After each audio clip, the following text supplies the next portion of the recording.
Yo, this is like local thing, guys. You see this one in Arabic we call fundu. Like people use it for like for grinding things. And this is like we call it mufraka, guys.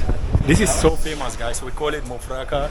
You can use for mixing up things, whatever, whether sweet or if you're cooking. So I will show you some products here.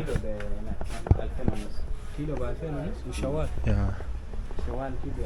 So this is bread, guys. This is famous bread. People here love to consume bread. Huh? Wait. People love to consume bread here, guys, but they also do eat rice. So, this one is oil. How much is it? 30,000, right?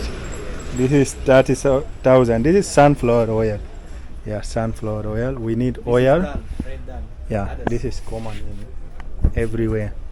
So we are taking oil, and